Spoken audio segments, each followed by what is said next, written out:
중국 전기차가 세상을 지배할 거다, 아니다, 중국 전기차는 성공 못한다, 이런 얘기가 수도 없이 쏟아지고 있죠. 그냥 이럴 때는 복잡한 거 볼 필요 없이 거대 기업들이 어떻게 움직이는지만 보면 시장 파악을 쉽게 할 수 있다고 말씀드렸잖아요. 중국산 전기차가 자국 브랜드로 해외 브랜드에서 성공하는 건 힘들다. 그래서 어떻게 하고 있다? 벤츠나 볼보처럼 이미 성공한 글로벌 브랜드들을 우회로로 삼고 있다고 짚어드렸습니다. 그렇다면 중국 브랜드의 공세가 실제로 영향력이 있는가? 이건 거대 기업들의 움직임을 보면 된다는 거죠. 전기차는 당연히 테슬라를 보면 되는데요. 최근에 일론 머스크가 아주 파격적인 선언을 했습니다. 생산 공정을 싹 갈아엎는다는 취지인데, 이 선언을 한 이유는 간단합니다. 중국산 전기차들의 물량 공세에 대응하고 전 세계 시장을 장악하려고 하는 겁니다. 현대차그룹이 공장도 생각하지 않을 수가 없는데, 오늘은 그래서 테슬라가 이 선언을 한 구체적인 이유, 그리고 이게 앞으로 우리한테 끼칠 영향에 대한 이야기를 해보려 합니다.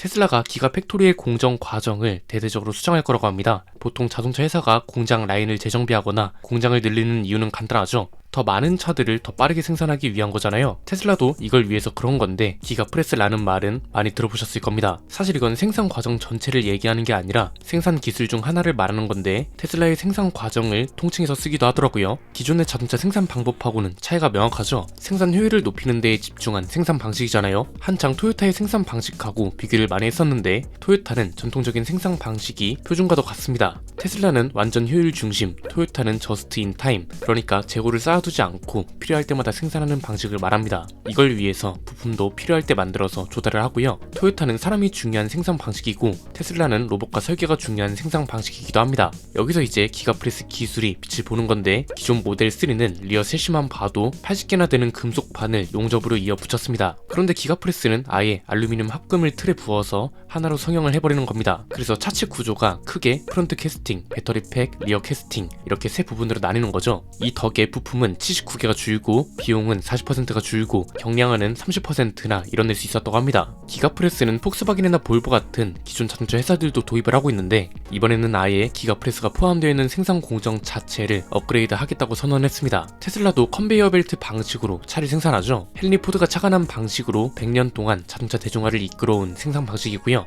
자동차뿐만 아니라 여러가지 방식으로 산업사회 전반에 큰 영향을 끼치기도 했습니다. 자동차는 도색, 배선, 엔진, 시트, 유리창 설치, 이런 걸 모두 컨베이어 벨트 위에서 진행하고 있습니다. 테슬라도 이 방식을 토대로 생산을 하고 있는데, 경영진이 이 방식을 비효율적이라고 본 거죠. 이유는 간단합니다. 만들어진 철판이 공간을 많이 차지하고, 이것 때문에 공간이 한정되어 있어서 도색과 부품 조립에 더 많은 인원을 투입할 수가 없다는 겁니다. 그래서 컨베이어 벨트 방식을 없애고 언박스드 공정이라는 걸 새로 도입할 거라고 합니다. 테슬라가 새롭게 만든 공정 이름인데, 방식은 간단합니다. 레고 조립하듯이 차를 조립하는 건데요. 차체를 여기저기 옮겨가면서 하는 게 아니라 한 자리에서 주요 부품들을 조립한다는 겁니다. 그리고 조립은 부품별로 전용 공간을 만들어서 하고요. 이게 롤스로이스나 부가티처럼 큰 공장 안에서 한 대만 만들고 그러는 게 아닙니다. 예컨대 지금은 조립 1라인, 2라인 이렇게 있으면, 테슬라는 도어 조립 구역, 배터리팩 장착 구역, 이런 식으로 나뉠 걸로 보입니다. 기가프레스 기술 덕에 기존에도 공정이 많이 줄어든 상태였습니다. 그런데 이 언박스드 방식이 도입되면 지금보다도 공정이 40% 이상 더 줄어들고 생산 비용도 절반이나 줄어들 걸로 전망하고 있다는 겁니다. 이미 일론 머스크도 제조 방식을 바꿀 거라는 언급을 했었죠. 지난 1월에 회사 실적을 발표하면서 테슬라는 더 저렴한 차를 만들기 위해 앞서가고 있다. 새로운 제조 방식은 혁명적이고 세계의 그 어떤 자동차 제조 시스템보다도 발전된 결과일 것이다. 이렇게 말했었습니다. 자, 이렇게 되면 우리가 기대할 수 있는 건 뭔가요? 소비자들 입장에선 더 저렴한 차를 중국산 부품 없이 만나볼 수 있다는 게 가장 클 겁니다. 물론 주주들 입장에선 제조 방식을 바꾸는 것 자체가 기업한테는 모험이고, 그에 따른 리스크도 존재할 수 있기 때문에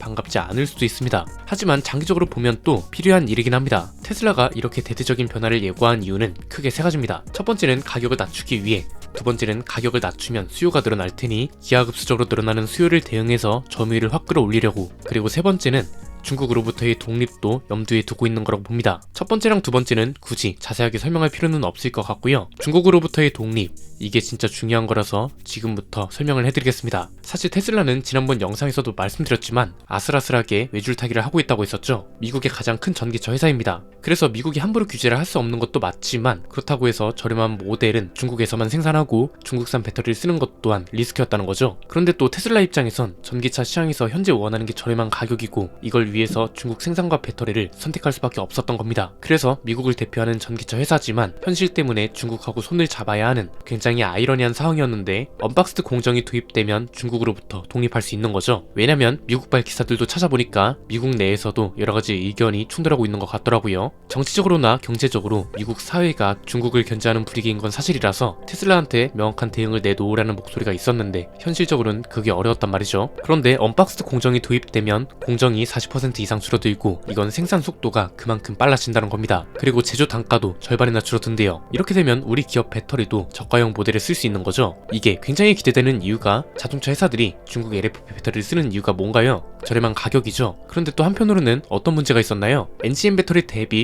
효율이 떨어진다는 인식, 그래서 우리나라 같이 겨울이 추운 나라에선 경쟁이 되겠냐는 말이 나왔던 겁니다. 그런데 이렇게 되면 NCM 배터리를 장착하면서 생산 과정에서 비용이 줄어드니까 LFP 배터리를 쓰는 차랑 가격이 비슷하거나 오히려 더 저렴해질 수 있는 거죠. 소비자 입장에선 비교적 논란이 없는 제품을 더 저렴한 가격에 살 수 있고 테슬라 입장에선 이런 이유로 수요가 몰려들어도 공정이 40% 이상 줄어드니까 가장 이상적인 방리 다매를 실현할 수 있는 거죠. 물론 초기에는 반짝 가격이 비쌀 수도 있습니다. 품질 문제를 굉장히 많이 신경 써야 하기 때문에 이에 따른 비용이 더 들어가고 새로운 방식을 위한 연구개발비도 천문학적으로 들어갔으니 비용 회수를 위한 가격 인상이 초반에는 있을 수 있습니다. 기가 프레스 방식도 기존 자동차 회사들이 도입하기 시작했습니다. 만약 언박스드 방식까지 도입이 늘어나면 전기차 시장이 진짜 무서운 속도로 커질 수도 있다는 거죠. 물론 충전 인프라가 명확하게 나아진다는 전제만 충족된다면요. 우리나라도 이렇게 되면 굳이 중국산 테슬라를 살 이유가 없어지는 겁니다. 자, 공장 얘기하면 당연히 현대차 그룹을 생각하지 않을 수가 없는데 아마 고민이 많을 겁니다. 왜냐면 미국 때문에 전기차 공장을 빠르게 짓고 있잖아요. 우리나라에도 곧 기아의 전기차 전용 공장이 만들어질 거고요. 사실 현대차도 조금 기다렸다가 테슬라의 방식을 한 번에 도입하는 게 당연히 이득일 겁니다. 더 적은 시간, 더 적은 인력과 비용으로 훨씬 많은 차를 생산할 수 있다는데 누가 마다하겠어요?